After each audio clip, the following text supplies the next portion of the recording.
My name is Kahinde Togan, and I am the Managing Director for Public Engagement at Humanity United. I'm thrilled to be in conversation with our panelists today and with you all in the audience. Thank you for joining us. Before I begin, I wanted to acknowledge that some of the topics we're discussing today will be challenging for some of us, or perhaps for all of us. I also wanted to that end talk about some meeting agreements that we would have so that we can have a conversation that is both generative and welcoming. The agreements we will operate under today will be in the chat function in a second, but I'll briefly mention them. We want to commit to curiosity. We want to listen to understand rather than speak, respect each other's voices, even if we disagree with each other. We also want to welcome and seek to learn from our discomfort. Avoid dominating or interrupting conversation, and that's assume good intent, while also acknowledging the impact of what might be said. As we get started, I thought I'd begin by framing the discussion for us and before engaging our panelists. If you're like me, you spent much of the last 2 years thinking about, talking about, and perhaps trying to act on diversity, equity, and inclusion. And if you're like me, you've also spent a lot of time thinking about decolonizing or shifting power, whichever words people choose to use. But also, it seems to me the decolonizing is everywhere these days, and everything is being decolonized in any iteration of ways. But I think for me as a person of color and as a person from a non-Western country, I think these terms, DEI, decolonization, have been things that I've been thinking about for many years, right? Not just in the last 2 years. And I think for most of us who are from the global South or people of color, that's a conversation that we've constantly had with each other and had in institutions that we've been working in. And I think in the last 2 years, others have joined us, and it's great to have more people in this dialogue. But in the same token, it feels like we've spent a lot of time talking and making pronouncements rather than actually acting on whether it's the DEI principles or on decolonizing, actually shifting power. And I think there's also been some conflation of definitions, right? So whether or not it's DEI and decolonization and how they fit together, or whether or not they're the same thing. I think about DEI as the faces, the principles, and the ethos that we operate under, while shifting power and decolonization as the structures and the historical baggage that's been left behind in our international aid system. And my hope is that in this conversation today, we can begin to move beyond unpacking definitions and actually begin to talk about how, as a peace-building community, we can and should act to achieve diversity, equity, and inclusion in our programs, as well as how we undo the colonial vestiges that seems to still drive the peace-building sector. And so with that, I am pleased to introduce our panelists today. Actually very excited to have all 4 of them with us. You have all of their bios on the PeaceCon website, so I'm not going to go through all of them, but I encourage you to read all of their incredible accomplishments on the website. I'll begin with Wal Al-Samadi, who is the Senior Programs Officer at Generations for Peace in Amman, Jordan. She's also been volunteering for various causes since she was 12 years old. Mario Fedolin is the founder and CEO of Changest in Los Angeles, California, in the United States, in the 2019 Obama Foundation Fellow. Carol Frampton is the organizational development lead at Peace Nexus Foundation and was among the very first cohort of students to receive a master's in gender studies when it was first introduced as a field of study in Switzerland. And Bama Athreya is an expert on international labor issues, gender and social inclusion, and business and human rights. She is the Deputy Assistant Administrator for Gender and Social Inclusion at USAID. Thank you all for joining us, and welcome. Well, I'm going to begin with you. You spent a lot of your career working on DEI. Have you encountered situations where you're trying to advance DEI efforts Have you encountered situations where you're trying to advance DEI efforts and that has caused tensions between partners? And if so, how have you dealt with this? And are there lessons you've taken away that you wish you had known before so that you're on the same page with regards to DEI? Okay, thank you so much. And I'm really glad to be here with all of you. Actually, during my journey in peacebuilding, yes, we faced a lot of challenges with partners while trying to advance DII efforts. Mostly these challenges relates to the culture of the community. So an example that I faced actually was when we were trying to increase the ability of our partners in gender-related subjects. And for example, we were accused of attempting to change the community's culture. Some people were very angry and they wanted to leave the training. In another incidents, parents refused to participate in programs because they do not want other people to know that their children have disabilities. Girls' participation, we faced a lot of challenges in regards of girls' participation in our community, and this is actually because in some of the areas, this considered giving the girls the opportunity to rebel. Some girls actually feel confused, worried, frustrated because their family did not give them the opportunity to participate. Each situation we faced, we had to deal with it in a different way. Because different culture consideration, different backgrounds for each community. So I think understanding the culture and the community in which we work is critical. Understanding what is acceptable and what's not acceptable, as well as the causes behind this, is really important. For example, for such sensitive topics such as gender, we try to understand their point of view. We try to understand why actually they were angry about those topics. In some cases, in our programs, activities that's carried out throughout the 12 governors in Jordan, we train community members, which allows them to address sensitive topics in ways that they know would best work in their context. In other cases, for us, it's important actually to build the trust with the community through using different methods, through using entry points. An example is sport and art activities as vehicles for peace building. And once gaining the community trust, then we can start introducing and discussing such sensitive topics.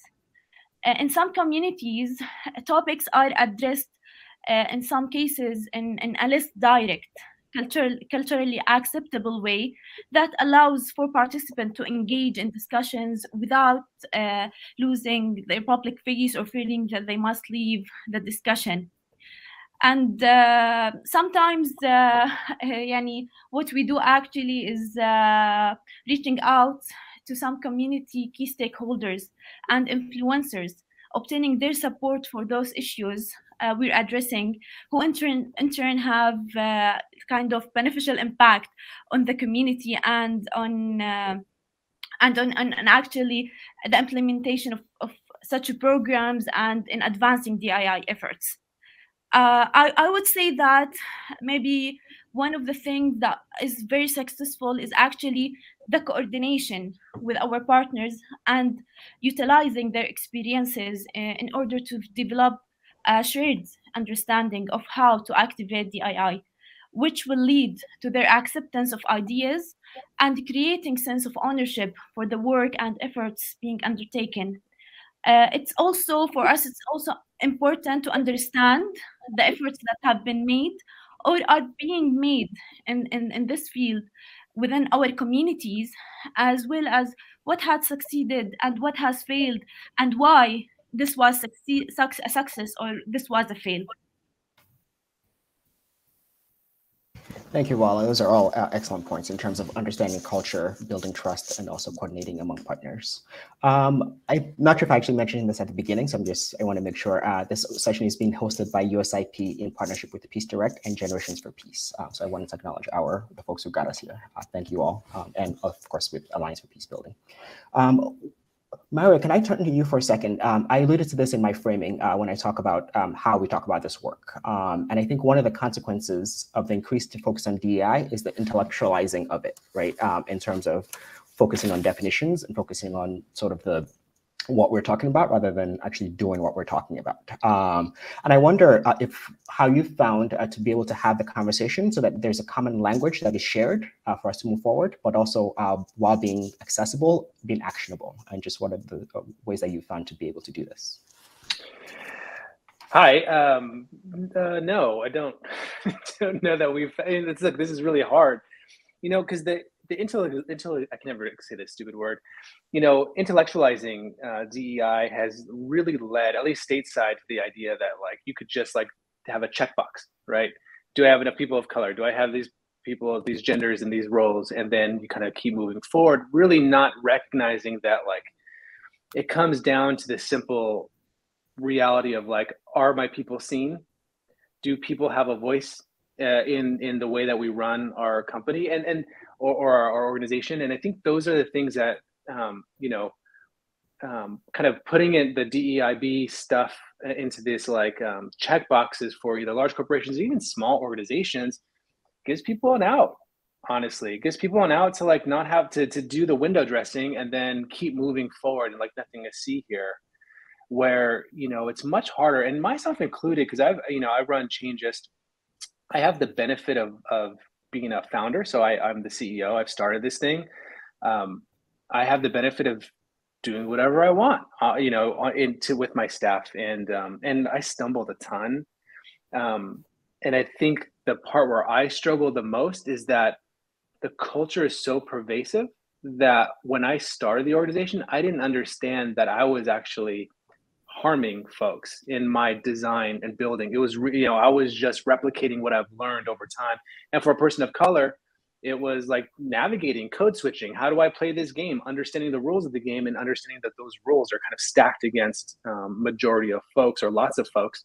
And so trying to like simply, when I launched the program, it was like, okay, well, you know, replicate, that didn't work, but I was trying to figure out a way to hear people and my staff when they're saying like, look, the pay is inequitable, or like, you didn't give us a seat at the table. We don't know how decisions are made, and trying to figure out how you go back and like start to unlearn some of those things that are taught to us, or things that we've done, things that'll make us successful in this field. But no, those are the things, even though you have success in actual like outcomes, if you're dragging people along with you, that doesn't necessarily mean your success. It means you're just another successful organization. Sorry, I tingled this up a little bit in there. It's hard and complicated, right? But the simple part is like, do people have a seat at the table? Are people seen? Do we center the right people when making decisions?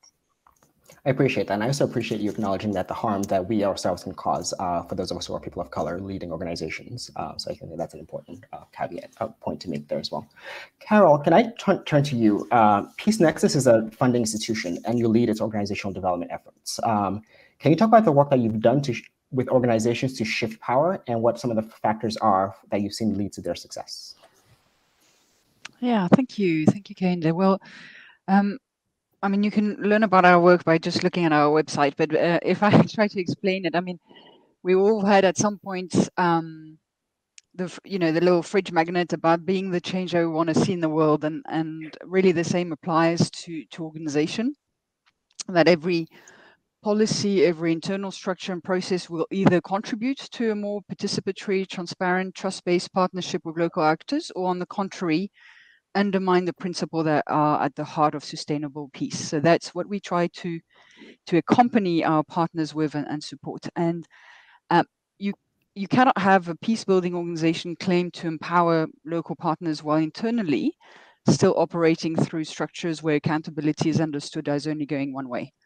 To just give a very small example, HR performance reviews have traditionally been like a top-down exercise when an employee is rated by his or her supervisor. So, thankfully, we're moving away from that practice to make it more of a mutual feedback conversation on what's not working to get the best results.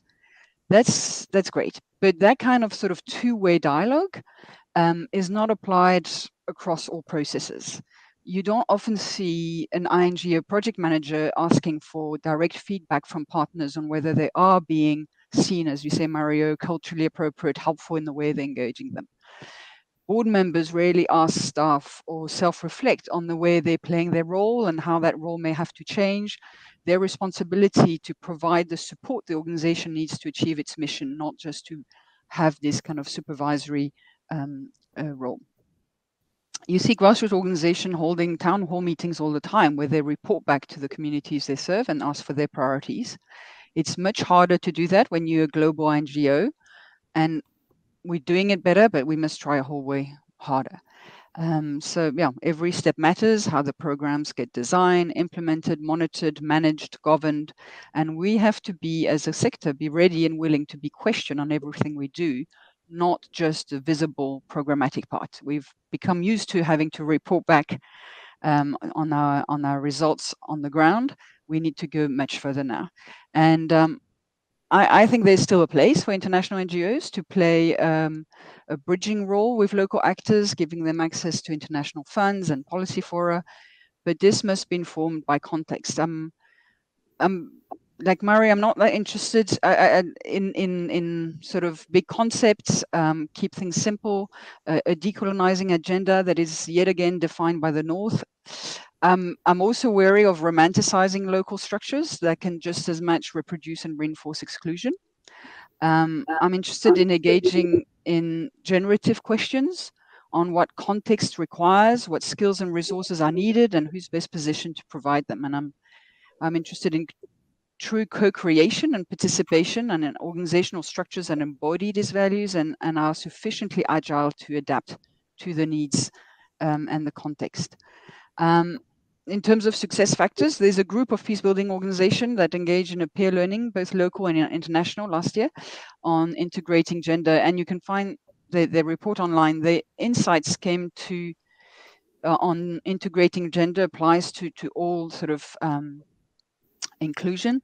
It cannot be limited to our programmatic work. And the key to success is a commitment from both the top and the staff to reviewing all internal practices, processes, including the ones like human resources, budgeting, governance, because all will shape the programmatic work. And then model accountability and transparency in that change process. So it takes a lot of courage. And yet I see a number of organizations, leading one, international ones, that are willing to do that work and apply for our support. So that is actually encouraging. And then what you need is more peer learning and honest conversation about these efforts and the progress that we try to make. Thank you. I like that idea of not just reporting on programs, but the sort of a structural report card. And also, I think your point is a fair one of local doesn't always mean successful in the decolonizing agenda. In fact, many of them reinforce the same elite structures, as you said. At some point, we should probably come back to reporting generally. I'd love to have a conversation about what does it mean to give out, receive, and actually money. Go for it. I mean, I just look. I also receive federal funds. This is and you had mentioned this, Carol. Is sometimes grassroots organizations, they're blasting through, and oftentimes the gold standard of how communities built and how communities are. There's always exceptions. But oftentimes you'll find that grassroots organizations aren't really corrupt with dollars yet and aren't trying to make decisions based on survival, on monetary survival.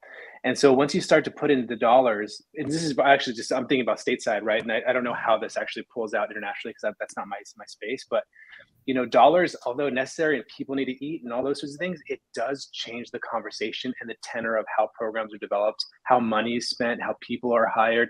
And frankly, an open source or not autonomous giving, we're just here are the dollars, do what you will with it, and trusting that folks are going to do well, seems like the wild west. But honestly, it could lead to a lot of innovation and free people to be authentic.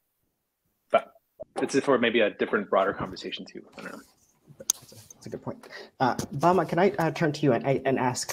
So you're now at USAID, and USAID is a large institution, right? I think many of us have found that bureaucracy is a stumbling block in efforts to shift power.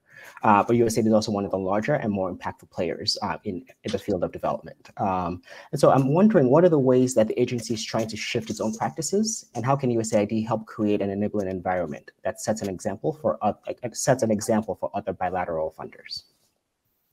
Great. Thanks, Kehinde, and thanks everyone for inviting me to join you today. And I think I would start just by explaining my position, and it's going to get into your question, I promise. First of all, everyone should know I've just joined AID, and I should say rejoined because I had worked for AID once before. But this is my second week back in the agency. And the position itself is a new position. It's Deputy Assistant Administrator for Gender and Inclusive Development. And so already, even in telling you my title, I'm sending a signal to you, to other stakeholders, to bilateral donors that we've never had a DAA for inclusive development before. What does it mean that we now have one? Whoever happens to hold the seat. What does it mean that we have elevated and said we need someone in a senior leadership position who is mandated to make sure that we are elevating and raising concerns around gender and around all forms of marginalization and exclusion in our programming around the world. So you quite rightly point out that, with large bureaucracies, it can take a long time. And I'm here to tell you, because as I said, I did a stint of several years in AID previously, that this didn't come from nowhere. Like all good change, it came from organic efforts of really concerned staff people in all, corners of the agency and around the world, year in and year out, slowly doing the work to sensitize the agency and to develop the tools and the resources, because it's one thing to sensitize a large organization or even a small one. It's another to be able to tell people what they can do once their eyes are open to who we haven't been seeing or who we haven't been working with. What do we do now? And so the real beauty of that slow, kind of careful organizing is when it results in turning around the battleship. It's a battleship that you've just turned around, right? So that's where we are now. And I really do feel like now that we are headed in this exciting direction, it creates a wake. I mean, to use that, I hate to use I'll just talk about a ship. We won't use battle, right? It's just a ship. You've turned the ship around, right? And you've got this huge wake behind the ship. So the fact that we're starting to institutionalize certain practices in, again, in really nuts and bolts ways. And I can talk more about some of that, but just, just to keep it to your question for now, I think will create a lot of space, a lot of opportunity, a lot of influence. I mean, in the end, right? This happened, and we saw this happen before with respect to how we addressed gender. And really turning around, I mean, this was, already back in 2010, our approach to gender. We were not the only ones in the world doing it. I mean, the whole world was really, sort of coming in, I think, over the years, and is still evolving its understanding of how we do really gender sensitive, work around the world. But there were blind spots, and we had to carefully, work over time to build up the architecture to help everyone see past those. But once it's there, right, you can't unsee. And so you do have then this wonderful body of work we've built up around gender that we now fully intend to mirror in a broader agenda, again, to make sure we are working with those who have been marginalized or socially excluded, wherever in the world they may be, and really bringing them in as full partners to our programming. So there's so much to say on the specific nuts and bolts in that. I am going to take a minute to say something else, because I think this is really important. And even in my first week at AID, my colleagues have already heard me on this particular soapbox. And it's a bit of a response to one of your earlier questions, Kehinde, and to Mario's point. I think language does matter. And the reason language does matter is because if we don't mean the same thing, or if someone else is hearing something other than what we actually think we're saying, we're not going to make progress. And I raise that because of the framing of this whole panel, because I actually do want to talk about DEIA, and I haven't talked about DEIA yet. And I think it's really important because we are an international audience here, right? And we work with people around the world. For all of us to just take a minute and acknowledge that DEIA is a particular, that's a particular frame that actually has a particular legal history here in the United States and is linked to our anti-discrimination, our equal opportunity, and what's happened with our laws over the years. And so, I mean, I've been doing international work for a long time. I find you can't necessarily show up in some other country and start saying DEIA. It doesn't mean, all that much. So I think we need to be really careful about circumscribing. And I do want to take one more minute to say, with what I've just said, I am actually super happy to be here to talk about DEIA, which means making sure our own organizations, our own workplaces are absolutely as diverse as we can make them and as inclusive, that it's not just that we have a diversity on our staff and on our teams, but that we're elevating all of the richness that they bring to this work. And I can't tell you how thrilled I was to see that one of the first things that the Biden administration did was to put out an executive order on DEIA for the federal workforce, because our national, not just our national, but our foreign policy agencies are all going to be so much stronger when the people that we're sending out around the world aren't walking in with those blinders on, because they can't see that women might have time poverty because they've never experienced that, right?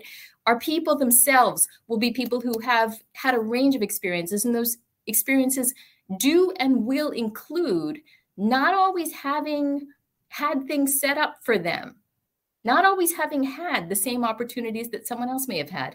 And they will feel that and live that, and they will bring that lens to the programs. Absolutely, thank you. And your point is also, I think, a really good one, that there's a political aspect of this. And so bureaucracies can change, but the first step is political will. And I think that's a really important point. I do want to come to the nuts and bolts question. Actually, maybe I'll come to you and I'll ask my fellow to you next in terms of, so Ambassador Power at Georgetown introduced her localization agenda, right? And talked about the ways, the 25% number that she talked about, right? But she's not the first administrator to have said this out loud. And there's no shortage of reasons why they have not fully been successful in the past. So I'm wondering if you can talk to us about what USAID is currently doing and what the missions, how the missions are potentially reorienting themselves so that it's becoming more inclusive and not focused solely on INGOs, but also trying to make sure that we're centering local organizations and prioritizing them as well. Sure. And I guess let me just start again. Language is important. So that speech, I think we all were cheerleading for that Georgetown speech that Administrator Power gave. That said, I'm noting that you said her localization agenda. And to be clear, this is all of our localization agenda. We all, really embrace it. And bringing it around the world is going to mean, first and foremost, we have to have the people in place to do it.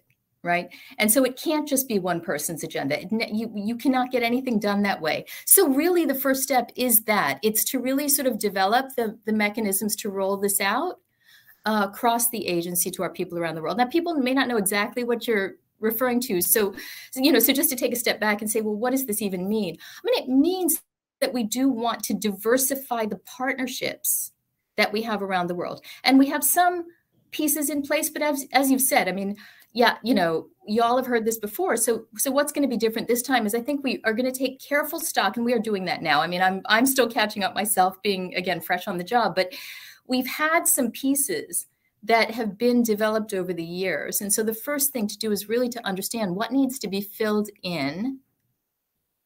What do we already have in place? What can we strengthen?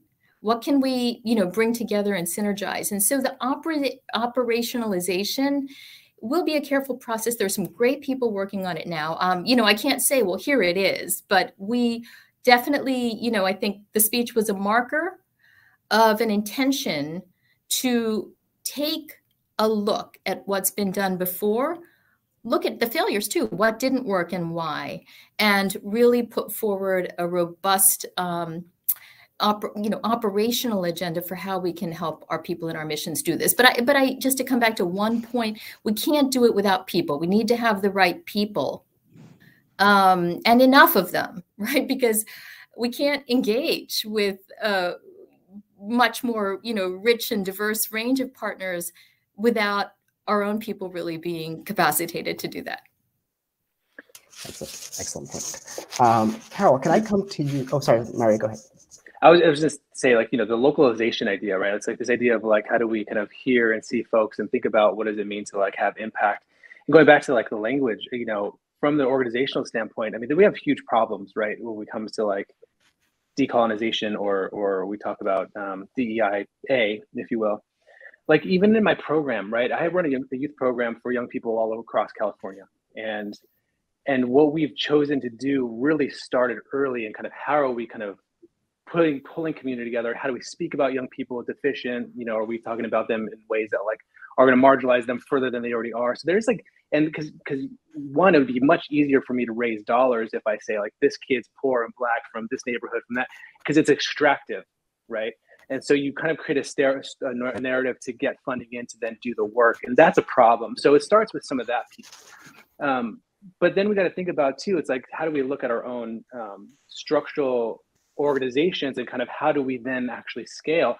And so I could imagine, again, I'm super like stateside and in California and, you know, in the CBO side, but also thinking about peace building across the world. Like, how do we, you know, as European or American powers really start to like think about how do we talk about healing and understand, are recognizing that like, look, there is a lot of hurt and damage the United States and Europe or other like large powers have done across the world. And how do we kind of first acknowledge that as we start to give aid, and then what, because that relationship is already all kind of muddied, right? And because I'm thinking about that as big, because I also think about that as like someone who's trying to run localized programs. I also have to recognize that healing has to be part of all of this as I'm starting to like engage with folks across the state, right? And so then how does that kind of edge up to thinking about like, you know, superpowers and kind of giving out aid across the country and how we engage with folks and the power dynamic that's already built into that. So that's a little bit of a naive thought, but just something that kind of came to mind as we're talking about it. Yeah, and actually, before I go to Carol, that makes me want to ask Wala a question. So Wala, you also work with a lot of youth, and you have, I think, Generations for Peace is a very values-based, values-driven organization. So how have you found, especially when you're working with partners or potentially funders, how have you found ways to ensure that you are upholding your own values-based commitments that you've made as an organization without potentially further marginalizing or trivializing the population that you're trying to work with? I mean, it's just how we. Oh, sorry. Sorry. That was for Wala. Sorry. Yeah. Sorry, this is Mario. Yeah, first of all, I would start saying a fact about Jordan. Jordan, like 2/3 of Jordan's population is under 30, making Jordan like one of the youngest countries in the world. And based on my experience, I can say that Jordanian youth, I've been volunteering since I was 12 years old. I've been engaged, whether I was volunteering, whether I was working in peace building, I engaged with many Jordanian youth. And I can say they are very motivated, very committed to bringing positive change to their communities, especially through volunteering, and especially through volunteering and through the involvement in their community's growth. Through our program, I can build on what has been said. I can say that the most successful programs that I have been part of are the programs in which youth were the people, or were the ones who had the decision on how to do things, how to implement things. When we're doing a community need assessment, and when youth feel that they are part of deciding what they want to do within their communities, this actually creates the ownership of the work they're doing, the efforts they're doing. Jordanian youth, maybe as many youth in the world, face many challenges, but through different programmings we're trying to ensure that we are empowering youth, empowering youth to lead and cascade sustainable change in their communities, through providing them opportunities to volunteer, to lead activities, initiatives, some kind of events, help them to share their points of view. One of the main challenges, maybe I can share this, like one of the main challenges we've noticed through our work in Jordan is maybe the generational gap between youth and the older generation, where the older generation actually kind of see that youth kind of does not have the experience. Youth is inexperienced. They lack the experience, and they do not trust the youth points of view, the youth decisions.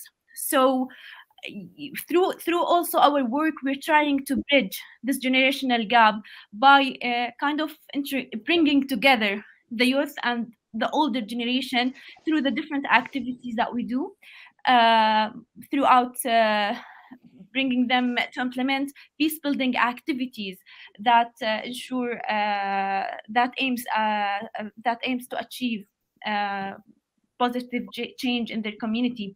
We witnessed that when you're creating this space for youth, they will put a lot of effort to peace building.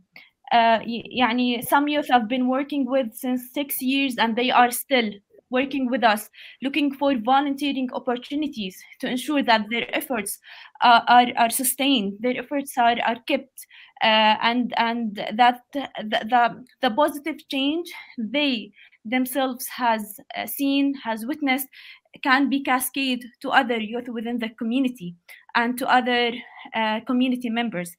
I just like one of the recent maybe things that recently I've actually seen in one of our trainings, in which we had youth in addition to some staff members who are like 50 years old or more. And at the beginning, they were the staff members in one of the ministries were very, we're very like we don't want to participate with youth. Youth are not we don't want to participate. We know more than youth. But by the end of those kind of trainings implementation, we saw that youth actually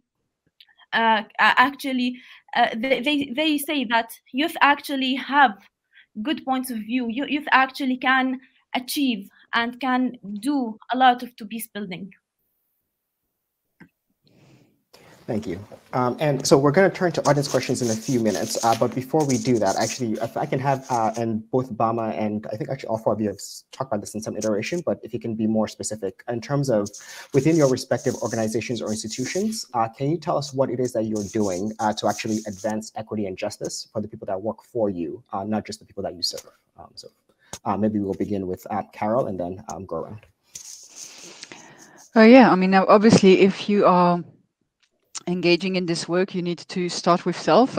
So we just had as part of our annual retreat and conversation around DEI, and there was really, again, sort of go back to very simple questions of how do we engage one another as human beings and explore and acknowledge our multiple identities, not just to focus on one, but acknowledge that we are all a mix of different identities with privileges of different kind, but giving also the space for each staff to introduce themselves under these different identities in the way that they live them. That if I'm the way I'm being a woman is very different from the way my mother is a woman or a wife, and so to give some space for each of us to introduce ourselves the way we wanted to introduce ourselves and engage one another on what we have in common and where we have differences of power and privileges. And that actually created a very real vulnerable conversation. I think there's a real danger that this conversation become unsafe because we're so worried about navigating one another. So yeah, I think it's important to go back to the human level, while also acknowledging obviously the history, the structures, the power that goes with it. So anyway, it's a beginning of the conversation, and we will continue to have it over as the years go. Bama, can I turn to you next? Sure. So I think I've started to talk about this, but I'll give you a little more detail. We have a DEIA strategy for the agency, and it's a strategy that emerged from an organic, again, a lot of staff-led work throughout the agency. And so that's one of the things that is, just so important and so critical about this work, that it be owned and shared by the people in the organization and not something that, is just dropped in from a consultant or someone who tells you how to do DEIA. So in this case, we have a number, we are, after all, a very large organization. We have a number of employee resource groups that, represent different particular constituencies within our employees. Those employee resource groups and other, kind of key stakeholders within the agency really all contributed to the development of this DEIA strategy. Now, that's not to say that we've got a long way to go. We do, but that being in place now is really going to be, I think, quite foundational for those additional steps that are nuts and bolts steps of looking at, okay, what does that mean for how we are, cultivating our own talent pipeline, right? What does it mean for how we're doing recruiting? What does it mean for where we're recruiting? Where are we going to look for people? What are we looking for on people's CVs? Are they experiences that everyone, can have? How are we bringing in interns? What are we doing to support interns who may be coming from disadvantaged backgrounds? So all of that is part and parcel. And, it's hard to give a fulsome picture of this in just a snapshot. But, these are the kinds of things that we all, need to be looking at to make it real. Yes, and it is a complex thing, but I do, those are some elemental steps to get there. Thank you. Can I do Mario and then come back to Wala? Yeah, so first off, the caveat that look, there's still a long way to go when thinking about this work. But, the first thing is actually taking an audit and looking, is my organization and my program, is it equitable? Am I censoring the right people? Because I think that then really goes into how are people being seen and doing their work? And, making sure the right people in the office are censored, meaning that when you're making decisions on day off policies or COVID policies, are you centering the ones that may be most marginalized and putting them at the forefront before making that policy, not status quo, right? And paying people and making decisions organizationally that again center the right folks. Great. And Wala, do you have any additional thoughts you want to share before I go to this question? Yeah, I just think it's important for the organization to actually work to activate the efforts on DII within the organization and within the communities we're working on. Just sharing an example for us, for Generations for Peace, for example, actually we have a committee that is it has different staff members who actually are working on and brainstorming how we can advance the efforts of DII in our programs and within our organization. Great, thank you. And one of the other audience questions that we got, and this is from an organization that's an NGO based in the US and Canada, and the summary is, Global North voices are often louder than partners in the Global South, and donors don't often fully understand the complexities of the context that they're working in. So what are some of the ways that you think we can use to balance things so that there's more elevation of voices of local partners than those local partners, or as in in-country partners, compared to those in the Global North? And perhaps I'll go to Carol first, and then Bama on that one. Yeah, I mean, it's wonderful to hear Bama speak today, because it's great to see how big donor organizations are also trying to shift. But how do we make that different on the ground? I'm lucky to be working for a foundation that invests in organizations, and I think that's the way to go. And COVID has also even shown that you need to invest in, I don't like the word capacity building. You need to invest in the resilience of the organization, and that is true for actually both local partners and international organization. Move away from projectized, activity-based, and look at how this organization can be strengthened and let them drive that process. That kind of actually funding requires a high level of honesty, that if you're just funding one bit, you don't see how it's being governed and monitored and managed. So it actually is in the interest of the donors to fund organization and accompany their journey, again, whether local or international.